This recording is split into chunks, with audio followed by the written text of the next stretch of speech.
1 versus number 2 again this weekend, second straight year as we go inside the paint. Jason Horowitz, Bill Raftery, of course, of CBS Sports. Glad to be with you on CBSSports.com. Bill, it was the same weekend last year that Wisconsin and Ohio State played 1 versus number 2. This time it's Memphis, Tennessee. It's almost like a show. It's not even just a game. It's almost just like an event now. Yeah, it should be incredible when you think that Bruce Pearl may not have a shirt on. Why not? Of course, John might be stomping the ground there. Excuse me. But this is as exciting as it gets, I think, because everybody you talk to has a difference of opinion on who can win this ball game. If it was a neutral site, I'd say Tennessee. But Memphis being home, that crowd, the influence that they have, and, of course, their great ability to dribble, drive, kick. Chris Douglas-Roberts, to me, is one of the guys, a candidate for Player of the Year. Everybody talks about Rose, but this kid is the real deal. So, and then Tennessee, they get after you. I mean, they're very efficient. Cruz and Chisholm on the glass. The Smiths, all three of them. All three of them. Juwan can really make the deep one. And we haven't even mentioned Chris Lofton. So I think this will be an unbelievably rated game. I think the public will enjoy it. Yeah, and Chris Lofton, 5th all-time in three-pointers after the game against Auburn. You saw that graphic there. Both teams got by the potential slip-up. Tennessee destroyed Auburn, and Memphis, for John Calipari's 400th win, dominated at Tulane. Now, the question that always comes up, and I'm not a big fan of this question, but coaches are always asked it. You used to be a coach, so I want to ask you, is it good for a team to lose? Is it good for them to experience that? I did it very well. Okay, but is it good for a team to lose once? You know, I don't think you ever go in with the intent of losing that game. Of course not. You know, you just go in and you play. I think coaches get your attention a little bit better because when you lose, there are shortcomings that hit home. And I think they've been stressing those things as you go along.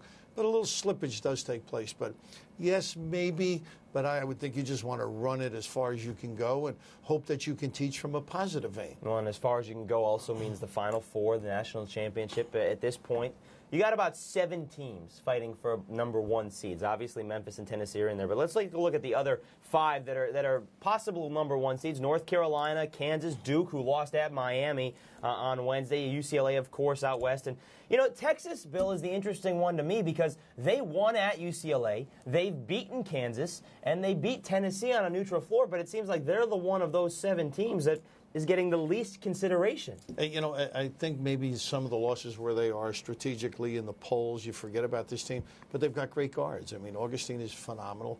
Abrams is another guy that can ring the bell. When you have that and up front people, actually nobody ever mentions. Connor Ashley, fantastic. You know, James, this is a Mason. This is a very good basketball team. Johnson's come back. He's starting to learn how to play with this group. But, you know, they certainly are a factor. Anytime you have guards, and, of course, you need some big people, but a talent up front, you can go a long way. Now, can Texas win it? Sure, they can win it.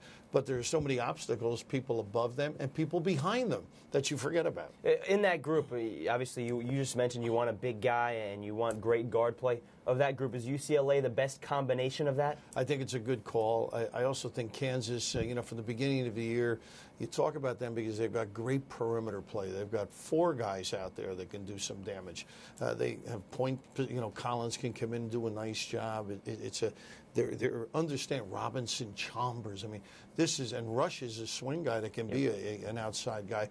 But up front, Jackson's done a great job. Arthur's done a phenomenal job. So they've got the nice ingredient. But I think UCLA can take you out of your game, make you play a little slower. They're demanding physically on the defensive end, takes the rhythm out of your game. They don't give up easy baskets. They're cerebral and one of the best post players in the country, alongside with Collison, one of the premier guards. So you've got Ship on a wing. You've got some guys.